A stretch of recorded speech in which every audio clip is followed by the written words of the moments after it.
শ্যামনগর পলতাপাড়ায় বাবাকে বাঁচাতে গিয়ে আক্রান্ত অন্তঃসত্ত্বা মহিলা।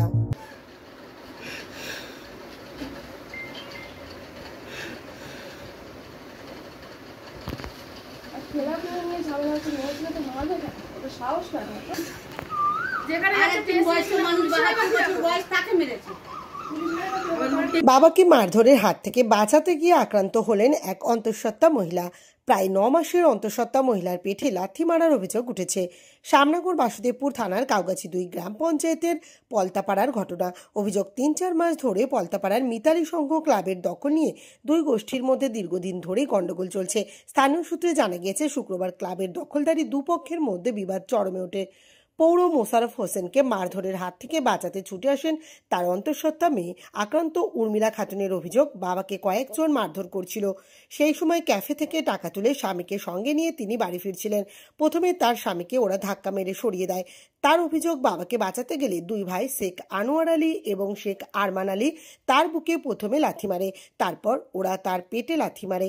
আক্রান্ত মহিলার অভিযোগ, বাসুদেবপুর থানায় অভিযোগ দায়ের করা হয়েছে, কিন্তু পুলিশ কোনো পদক্ষেপ নেয়নি। আমাদের এখানে 3-4 মাস ধরে ক্লাব নিয়ে ঝামেলা হচ্ছিল। হ্যাঁ, তো আমার বাবাদেরকে মারধর করছিল। তখন আমি বাড়িতে ছিলাম না।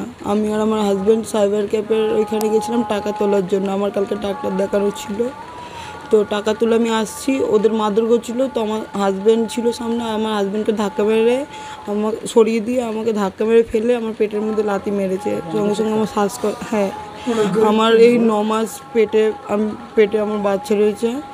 তো আমার কালকে ডাক্তার দেখাতে নিয়ে গেছিলো, পরশু এরা এমার্জেন্সিতে নিয়ে গেছিলো আমাকে। ওরা ভর্তি নিচ্ছে। তো মানে আমার বলছে যদি সিজার করে দেয় মানে আমার বাচ্চাটাকে ওরা বাঁচাতে পারবে না, ভেন্টিলেটারে দিয়ে দেবে, আমাকে দেখতেও দেবে না। আমাকে ডাক্তার বলছে যে বাইরে থেকে অক্সিজেন কিনে দিতে। কালকে আমার 2-3টে ফটো হয়েছে।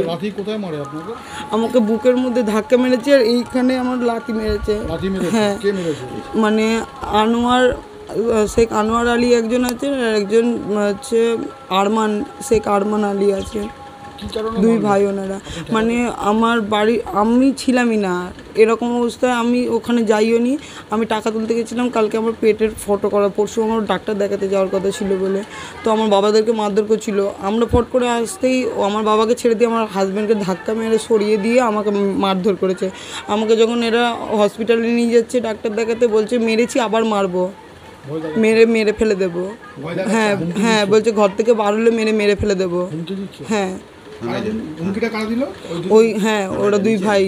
তো কালকে মানে এনারা থানায় গিয়েছিল, থানা থেকে কোনো কিছু ওনারা করছেন না, মানে সিরিয়াস জানি না। এবার আমাকে নিয়ে যেতে বলেছিল। এবার হসপিটাল থেকে ডাক্তার বলছে কি তোমরা দৌড়াদৌড়ি করো না, পুলিশ আসুক আমাদের কাছে। এবারে আমাকে ভর্তি, আমার শরীরের অবস্থা খুব খারাপ। টেনশনে আমি আরও অসুস্থ হয়ে যাচ্ছি। আমার বাচ্চাটার অবস্থা একদম ভালো না। আমার অক্সিজেন কালকে সন্ধ্যে থেকে চলছে। আমার শরীরের অবস্থা খুব খারাপ। আর আমার টেনশন করলে আমাকে ডাক্তার বলে দিয়েছে আমার বাচ্চাটাকে বাঁচানো যাবে না। আমার সাথে কারোর কোনো ঝামেলা হয়নি। আমার বাচ্চাটাকে বেকার যারা মেরেছে তারা অন্তঃসত্ত্বা জানেন আপনি? সবাই জানে এখানে যে আমি প্রেগনেন্ট। এমনি আমার 5 হাত পর আপনারা দেখুন আমার অবস্থা কেমন। আপনি অন্তঃসত্ত্বা? হ্যাঁ, আমার এই 8.5 মাস চলছে। আপনার নাম? আমার নাম উর্মিলা খাতুন। মোশাররফ হোসেন বলেন, ক্লাবে ঝামেলার খবর পেয়ে তিনি সেখানে গিয়েছিলেন। ক্লাবে ঢুকতেই কয়েকজন তাকে ধাক্কাধাক্কি শুরু করে দেয়।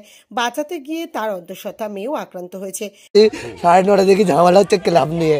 ক্লাব মানে সবারই স্যার। আমি গেছি, সেখানে আমাকে ঠেলাঠেলি দেয়। আমার মেয়ে কোন টাকা তুলতে গেছিলো, হসপিটালে নিয়ে যায় বলে ডাক্তারে যাওয়ার জন্যে একে ঠেলাঠেলি দেয়, ধাক্কা মারে, রাতে মেরেছে আমার মেয়েকে।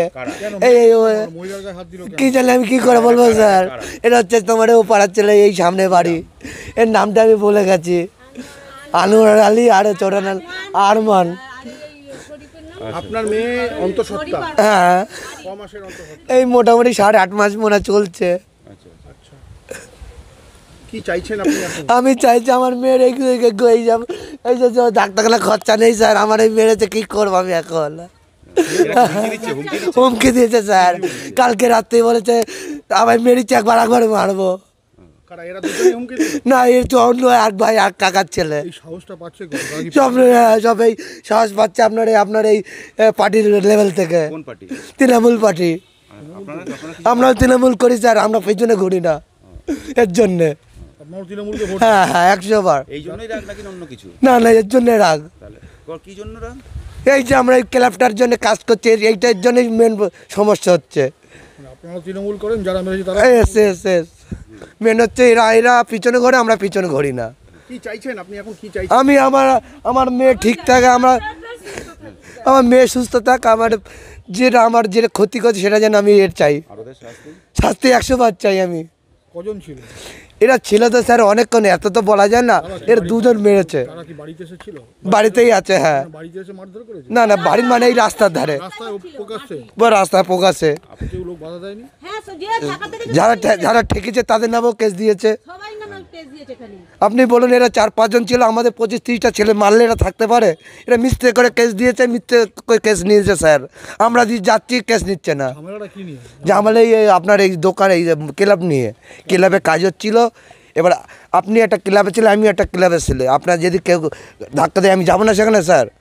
এই হচ্ছে কারণ। আমার মেয়ে টাকা তুলে আসলো, আমার মেয়েকে দেখ, আমার বাবা আয়ে যেটা জানে এটার মেয়ে, এর জন্য ধাক্কা মেরেছে, লাথি মেরেছে। বিজেপির বারাকপুর সাংগঠনিক জেলার সহসভাপতি প্রিয়াঙ্গু পাণ্ডে বলেন, এখন তৃণমূলে নিজেদের মধ্যে লড়াই চলছে। মিতালি ক্লাব কার দখলে থাকবে তা নিয়েই ওখানে নিজেদের মধ্যে লড়াই করছে।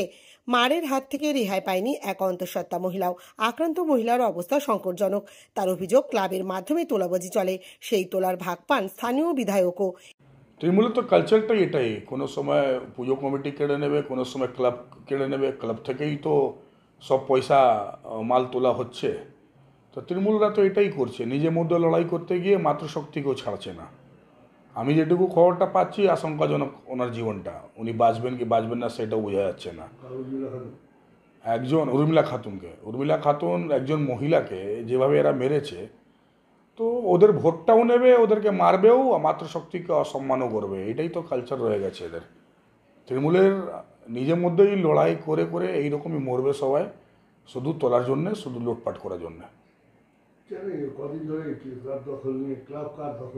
ক্লাব তো দেখালে এই জন্যে তো 1,10,000 টাকাটা কেন দেওয়া হলো? 1,10,000 টাকাটা দেওয়াই হয়েছে যে আমাদের তৃণমূলের লোকরা কি করে ক্লাবকে পুজো কমিটিকে দখল করে রাখবে।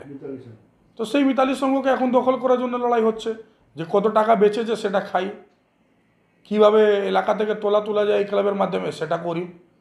তো লড়াই তো হবে। আর তৃণমূলের যে এখানকার এমএলএ, সেও তো তোলাটা নিচ্ছে না। তো তোলা তো না,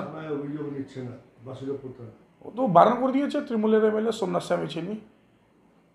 স্বামী চিনি যেটা বলবে সেটাই তো হবে। হতে পারে নতুন টিমটা যাকে ক্লাবটা দখল করাতে চাইছে তার থেকে বেশি তোলা ফাইনাল হয়ে গেছে সোমনাথ স্বামী চিনির। এই ঘটনা নিয়ে কাউগাছি 2 পঞ্চায়েতের উপপ্রধান ইমতিয়াজ আলী বলেন, মিতালি সংঘ ক্লাব নিয়ে দীর্ঘদিন ধরে সমস্যা চলছে। সমস্যা মেটাতে বিধায়ক বৈঠকে বসেছিলেন, কিন্তু পুজোর জন্য চূড়ান্ত সিদ্ধান্ত বৈঠকে নেওয়া হয়নি। তিনি বলেন, উভয় পক্ষে বসিয়ে আলোচনার মাধ্যমে সমস্যা মিটিয়ে ফেলা হবে। তার দাবি, এটা তৃণমূলের বিষয় নয়, ক্লাব ও দোকান নিয়ে ঝামেলা। উপপ্রধানের বক্তব্য, অন্তঃসত্ত্বা মহিলার পেটে যদি লাথি মারা হয় তাহলে যথাযথ পদক্ষেপ নেওয়া হবে। হ্যাঁ, মিতালি সংঘ ক্লাব নিয়ে একটা সমস্যা দীর্ঘদিন ধরে চলছে। আমাদের এমএলএ সাহেব বসেছিল, আমরা মীমাংসার পক্ষে সবসময় ওদেরকে ডেকে বসিয়েছিলাম, এবং এই দুর্গাপুজো যেহেতু চলছিল বলে ডিসিশনটা তা ফাইনাল হয়নি। এটা বিচারাধীন বিষয় রয়েছে। এমএলএ কথা দিয়েছে মিটিয়ে দেবে, আমরাও সেইভাবে ছিলাম যে মিটিয়ে দেব। এই মুহূর্তে ওরা কোনো হয়তো গাতাগাতনি করতে গিয়েছিল, একটা কিছু হয়েছে, তা তাই নিয়ে একটা মারপিটও হয়েছে শুনেছি। আর এই মহিলা বলছে অন্তঃসত্ত্বা, এটা আমার এখনও জানা নেই। যদি কিছু হয়ে থাকে নিশ্চয়ই আমরা পরিবারের পাশে আছি, আমরা ক্লাবের পাশেও আছি, এবং যাদের সাথে সমস্যা তাদের পাশেও আছি আমরা, যাতে সমস্যাটা মিটিয়ে দেওয়া যায় আমরা সব সময় চেষ্টা করে যাচ্ছি। এমএলএর সাথে কথা হয়েছে, আমি ফোন করেছি, আজকে কথা হয়েছে যে কালকে অবশ্যই ওদের ডেকে আমার এই ব্যাপারটাকে মিটিয়ে দেওয়া হবে। থানাতে অভিযোগ হয়েছে, কিন্তু হুমকি দিচ্ছে যে মার্ডার করে দেওয়া, খুন করে দেওয়ার হুমকি দিচ্ছে। এগুলো তো যদি কেউ দিয়ে থাকে, সেটা কে দিয়েছে সেটা তো আমার জানা তার দায়িত্ব, আমি কি করে বুঝবো। এবং পাশাপাশি একটা বিষয়, যেটা যারা মেরেছে তারাও তৃণমূল করে, যাদেরকে মেরেছে তারাও তৃণমূল করে, কি বলবেন? ব্যাপারটা হচ্ছে তৃণমূলের বিষয় এখানে নেই, এখানে কোনো না, এটা তো মানে এটা তৃণমূলের বিষয় না। একটা ক্লাব আর একটা দোকান, এই নিয়ে সমস্যা। এখানে কোনো তৃণমূল কোনো কিছু ব্যাপার নেই, এখানে একটা ক্লাব আর একটা দোকানদারের সমস্যা। এবার জমি জায়গার ব্যাপার, এটা পার্সোনাল জমি জায়গার ব্যাপার। পরিবারের তরফ থেকে বারবার অভিযোগ জানানো হচ্ছে তারা তৃণমূলের আশ্রিত দুষ্কৃতী এবং যারা মেরেছে তারা তৃণমূল করে, এরকমটা হচ্ছে পরিবারের তরফ থেকে। না, সবাই আমাদের গ্রামের মানুষ, আমি কাউকে দুষ্কৃতী বলতে পারবো না, কারণ কেউ দুষ্কৃতী আমার নজরে নেই। ক্লাবের সংগঠনের ছেলেগুলো আমার নিজের এবং পাড়ার প্রতিবেশী যাদের সাথে হচ্ছে তারাও আমার নিজের। সমস্ত মানুষ আমাদের পঞ্চায়েতেরই বাসিন্দা, সমস্ত মানুষই ভালো। কারোর একটা ঘটনা ঘটে গেছে, দুর্ঘটনা ঘটে গেছে, এই মেটানোর জন্য আমরা সদা চেষ্টা করছি এবং এমএলএ সাথে আছে।